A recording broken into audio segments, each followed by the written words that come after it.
سے یہ کرتے آئے ہیں، اور انشاءاللہ میں جو بھی باتیں کروں گا مختصر انداز میں اپنے خیالات کا اظہار کروں گا. اور یہ میں تمام جو سامعین سننے والے ہیں ان سے میری گزارش ہے کہ جب حق و سچ کی بات ہو تو ڈنکے کی چوٹ پر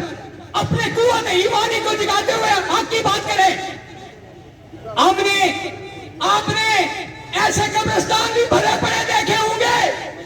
جہاں پہ کچھ لوگ یہ کہتے تھے کہ ہو سکتا ہے کہ اگر ہم آج حق سچ کی بات کریں گے تو ہم مارے جائیں گے، لیکن یقین کریں وہ بھی اس دنیا میں نہیں رہے، وہ بھی مٹی میں دفن ہو چکے. میرے دوستو، ضروری بات یہ کہنا چاہتا ہوں کہ موجودہ حکومت کے حوالے سے یہ بات کرنا چاہتا ہوں کہ یہ جو کمیٹی بنائی گئی ہے عوامی حقوق کے لیے، یہاں پہ بالخصوص اگر آپ انجمن تاجران کا کردار دیکھیں، عوامی جموں ایکشن کمیٹی آزاد کشمیر کا کردار دیکھیں، تو یقیناً یہ لوگ مبارکباد کے مستحق ہیں کہ انہوں نے عوام کے حقوق کی پاسداری کے لیے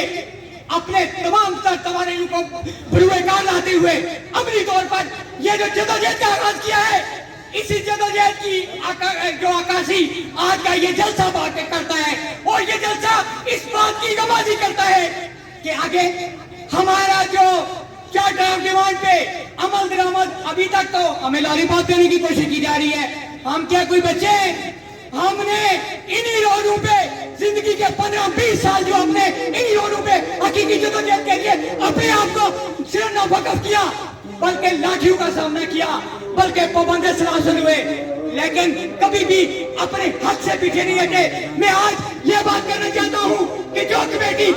عوام کے لیے یہاں پہ بنائی گئی ہے، یعنی وہ عوام کے جو چارٹر آف ڈیمانڈ ہے اس کو پورا کرنے کے لیے بنا گئی ہے، وہ تو مسئلہ کشمیر کو اجاگر کرنے کے لیے 16 رکنی جو ان کی جو کمیٹی ہے وہ جا رہی ہے. ادھر مسئلہ کشمیر کا کیا مسئلہ ہے؟ مسئلہ کشمیر حل کرنا ہے تو تحریک آزادی کشمیر کا یہ جو بیس کیمپ جس کو ہم مظفر آباد کہتے ہیں، یہاں سے عالمی دنیا کو متوجہ کریں، نہ کہ آپ باہر جا کے جشن کریں. اور دوسری آخر پہ اہم بات کر کے میں اجازت چاہوں گا، وہ یہ بات کر رہا ہوں کہ یہ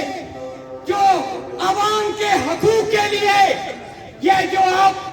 جو ہے مفت بجلی استعمال کر رہے ہو، مفت ڈاٹا استعمال کر رہے ہو، اور یہ گاڑیوں کی جو لائنیں لگی ہیں، ایک وزیر کے پاس اور وزیر کے چمچوں کے پاس 3 گاڑیاں ہیں. اگر آج کے بعد کوئی بھی گاڑی، سرکاری گاڑی ہمیں کسی جگہ پہ ایسے غیر قانونی طریقے میں نظر آئی تو ہم جو ہے عملی طور پہ یہ ثابت کریں گے کہ ہم ایسی ریاست کے اندر ایسے ناپلیت لوگوں کو نہیں مانتے جو عوام کے حقوق میں ڈاکے ڈالتے ہوئے. آخر پہ لازم ہے کہ ہم بھی دیکھیں گے.